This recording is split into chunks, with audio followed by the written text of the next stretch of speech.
గుండాగాడు అత్యాచారం చేసే ప్రయత్నం చేయడం, చంపే ప్రయత్నం చేయడం చాలా దారుణమైన సంఘటన.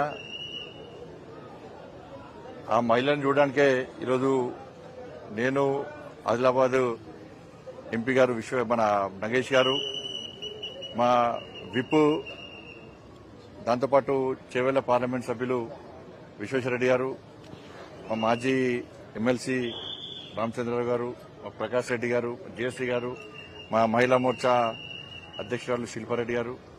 ఈరోజు మహిళా మోర్చాలు కూడా తెలంగాణ రాష్ట్ర వ్యాప్తంగా చాలా పెద్ద ఎత్తున అన్ని జిల్లా కేంద్రాల్లో వాళ్ళు ధర్నాలు ఆందోళన చేపట్టడం జరిగింది. ఆ పేషెంట్ చూసిన తర్వాత చాలా బాధాకరం. నిజంగా ఒక పేద మహిళ, అపం శుభం ఎరని మహిళ, అమాయక మహిళ పట్ల ఇవాళ ఆ మూర్ఖుడు ఆ విధంగా వివరించడం ఇంతకంటే సిగ్గుమాల చర్య ఇంకోటి లేదు. వాళ్ళ అన్నకు రాఖీ కట్టడానికని రాఖీ పండుగ రోజు పోతుంటే ఆటో డ్రైవర్ కదా అని చెప్పి వాడు మూర్ఖుడు అని తెలియకుండా వాడిని ఆటో ఎక్కితే జంగల్ తీసుకుపోయి ఆమెను ఇష్టానుసారంగా రాళ్లతోని కట్టెలతోని, అసలు ఫేస్ లో ఏం లేదు, ఫేస్ మొత్తం పండ్లు మొత్తం ఎక్కలేదు, ఫేస్ మొత్తం ప్లాస్టిక్ సర్జరీ చేసాడు, మొత్తం సర్జరీ చేసినాడు, ఫేస్ లో ఏం లేదు. అంత మూర్ఖంగా వాడు వివరించడం జరిగింది. ఇప్పుడు కలకత్తా సంఘటన కానీ, నిర్భయ సంఘటన కానీ, ఈ సంఘటన సేమ్ మేము ప్రాణాలతో ఉన్నది కాబట్టి ఎవరు మాట్లాడతలేరు.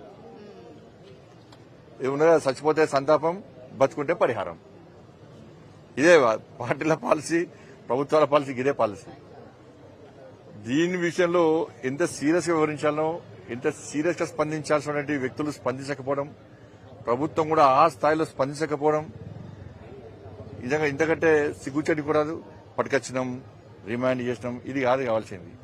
ఇటువంటి సంఘటన జరిగినప్పుడే స్పందించడం కాదు, జరగకముందు ఏం చేయాలి, జరగకుండా ఏం చేయాలనేది ప్రభుత్వంలో కూడా పాలకులు కూడా ఆలోచన ఉండాలి.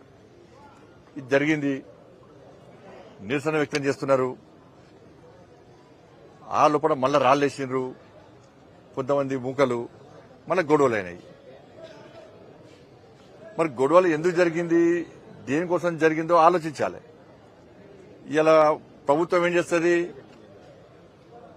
ఒక వర్గాన్ని సంతృప్తి పరచడానికి హిందువుల మీద లాఠీచార్జ్ చేస్తారు, హిందూ యువకులను అరెస్ట్ చేస్తారు, నాన్ బెయిలబుల్ కేసు పెట్టి రిమాండ్ చేస్తారు. ఇక రాష్ట్ర ప్రభుత్వం చేసేది గదే. దానిలో 2 పట్టుకొస్తారు, దీనిలో 50 మంది పట్టుకుంటారు. ఇవన్నీ కూడా రెగ్యులర్ గా కంటిన్యూస్ గా ఎంఐఎం పార్టీ గుండాలందరూ కూడా ఈ అత్యాచారాలు చేస్తున్నారు. ఇప్పుడు నిర్మల్లో సాజిద్ అనే మున్సిపల్ చైర్మన్ మైనర్ బాలిక మీద అత్యాచారం చేసిండు. బేగం బజార్ లో రఫీక్ అనేటువంటి ఎంఐ పార్టీ నాయకుడు మైనర్ మహిళ మీద అత్యాచారం చేసిండు. వాళ్ళ ఎంఐ పార్టీ శాసనసభ్యుని కొడుకు, వక్ఫ్ బోర్డు చైర్మన్ కొడుకు అధికారిక వాహనంలో ఒక మైనర్ బాలిక మీద అత్యాచారం చేసిండు. ఇట్లా చెప్పుకుంటూ పోతే మొత్తం వీళ్లే, వాళ్ళు చేస్తే మేము పడాలి. దీన్ని ప్రభుత్వం గత ప్రభుత్వం ఈ ప్రభుత్వం ఏం చేస్తుంది, మొత్తం కొంత చూస్తుంది. దీన్ని వీళ్ళు హిందువులు, వాళ్ళు ముస్లింస్, వాళ్ళు ఏం చేస్తున్నా వీళ్ళు పడాలి, వాళ్ళకు ముయ్యాలి. ఇది ప్రభుత్వం యొక్క పాలసీ. ఏ అధికార పార్టీ ఉన్నాడో వాళ్ళ పాలసీ, వాళ్ళ ఆలోచన ఇది. ఈ అత్యాచారాల విషయంలో రెగ్యులర్ గా సుల్తానాబాద్ లో మైనర్ బాలిక మీద అత్యాచారం జరిగింది. నాగర్ కర్నూలులో గిరిజన మహిళ మీద వారం రోజుల పాటు అత్యాచారం చేశారు. ఇదే నాగర్ కర్నూలులో 2 రైతు కూలి మహిళల మీద షాపు యజమానులు కారులో అత్యాచారం చేశారు. ఇట్లా అనేక ప్రాంతాల్లో అత్యాచారాలు జరుగుతున్నాయి మహిళల మీద. కానీ దీన్ని నిలువరించే ప్రయత్నం పాలకులు చేస్తలేరు. కఠినంగా వివరిస్తే వాళ్ళకి భయం అనేది చూపడితే అప్పుడు గుండాలకు, ఇటువంటి రౌడీలకు వాళ్ళు కంట్రోల్లో ఉంటారు. ఏదో సామరస్యంగా దీన్ని ఉంచాలి, దీన్ని బయట తీసుకురావద్దు, దీన్ని క్లోజ్ చేయాలని చెప్పి ఆలోచన ఉంటే దీన్ని కాపాడలేరు, ప్రజలను కాపాడే పరిస్థితి లేదు, ప్రజలను కాపాడలేరు, మహిళలను అసలు కాపాడలేరు, మహిళలను కూడా. ఇది జరిగింది. ఇక్కడ ఎంఐఎం పార్టీ లీడర్ నాడు మహానాయకుడు ఆయన పాపం ఓవైసీ గారు, ఆయన మహిళ మీద అత్యాచారం జరిగింది, మహిళను హత్య చేసే ప్రయత్నం చేశారు, మహిళ బాగుందా బాగలేదా, బాగుండాలని కోరుకుంటాడేనే, జరిగిందో జరగలేదో అంటున్నారు. కాబట్టి ఆడ షాపులు దగ్ధమైనట, ఫర్నిచర్ దగ్ధమైనట. పీకుడానికి ఇక్కడ మహిళ మీద అత్యాచారం జరిగిన విషయం మాట్లాడతలేడానే. షాపుల మీద దాడులు చేసిన మీద కండిషన్ తీసుకోవాలన్నట. మరి హిందూ షాపులో కూడా దాడులు జరిగినాయి. మరి దాని మీద ఎందుకు మాట్లాడతలేవు? ఇప్పుడు మీ వక్ఫ్ బోర్డు చైర్మన్ మీ ఎమ్మెల్యే కొడుకు అత్యాచారం చేసిండు, ఎందుకు మాట్లాడలే? అక్కడ గిరిజన మహిళ మీద జరిగిన అత్యాచారం ఎందుకు మాట్లాడలే? నిర్మల్లో అత్యాచారం జరిగింది ఎందుకు మాట్లాడలే? బేగం బజార్ లో రఫీక్ అనే ఎంఏ పార్టీ నాయకుడు ఒక మహిళను అత్యాచారం చేసే ప్రయత్నం చేసిండు, దాని మీద ఎందుకు మాట్లాడలే? వీటిని ఎందుకు మాట్లాడలే? వీటిని ఎందుకు స్పందించాడు? మీకు కావాల్సిన ప్రాపర్టీస్ కావాలి. నీ ఏరియాలో ఉంటుంది హాస్పిటల్, గాంధీ హాస్పిటల్. ఇక్కడ హైదరాబాద్ లో ఒక పేషెంట్, ఒక మహిళ, ఆదివాసీ మహిళ మీ వర్గానికి సంబంధించిన ఒక మూర్ఖుడు అత్యాచార యత్నం చేస్తే, హత్య చేసే ప్రయత్నం చేస్తే కనీసం ఇంగిత జ్ఞానం లేదు, నీకు మానవత్వం లేదు. వచ్చి చూసిపోదామని చెప్పి ఇంగిత జ్ఞానం అక్కర్లేదు నీకు. ఇవాళ నువ్వు ప్రాపర్టీస్ గురించి మాట్లాడతావు. నీ ప్రాపర్టీస్, మనుషుల ప్రాణాలు ముఖ్యం కాదు, మీ వాళ్ళ ప్రాపర్టీస్ ముఖ్యం. నేను మళ్ళా పోలీస్ అధికారులను కోరుతున్నా, మీరు ఒక వర్గాన్ని సంతృప్తి పరచడానికి హిందూ యువకుల మీద, ఆదివాసీ యువకుల మీద, ఈ ట్రైబల్ యూత్ మీద అక్రమ కేసులు పెట్టి ఇబ్బందులు పెట్టే ప్రయత్నం చేస్తే ఇవి గొడవలు ఆగేటువంటి పరిస్థితి ఉండదు. దీన్ని కంట్రోల్ చేయాల్సిన బాధ్యత పోలీస్ యంత్రాంగం ఉంది.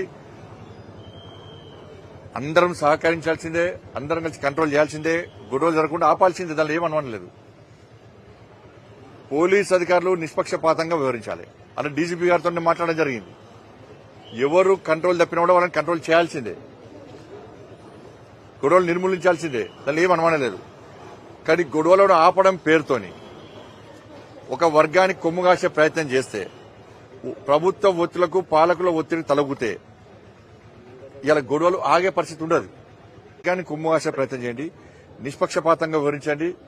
మీరు వాళ్ళను తృప్తిపరచడానికి ట్రైబల్ యూత్ను, ఆ ప్రజలను ఇబ్బంది పెట్టే ప్రయత్నం చేస్తే దానికి వేరే రకంగా మళ్ళీ వాళ్ళు ఆలోచిస్తారు. ఈ గొడవలు ఆగేటువంటి ప్రయత్నం జరగదు. మీరు కింది స్థాయి అధికారులు కూడా సీరియస్ చెప్పండి. కింది స్థాయి అధికారులకు కూడా మీరు కంట్రోల్ చేసే ప్రయత్నం చేయండి తప్ప వీళ్ళు ఇబ్బంది పెట్టే ప్రయత్నం చేస్తే చాలా ఇబ్బంది వస్తుంది. కాబట్టి వాని మీద, వారిని సహకరించే వ్యక్తుల మీద కఠిన చర్యలు తీసుకోవాలి. ఎంఐ పార్టీ నాయకుడు ఇప్పటికైనా బుద్ధి మార్చుకోవాలి, మానవత్వంతో వ్యవహరించాలి, రాక్షసంగా వ్యవహరించద్దు.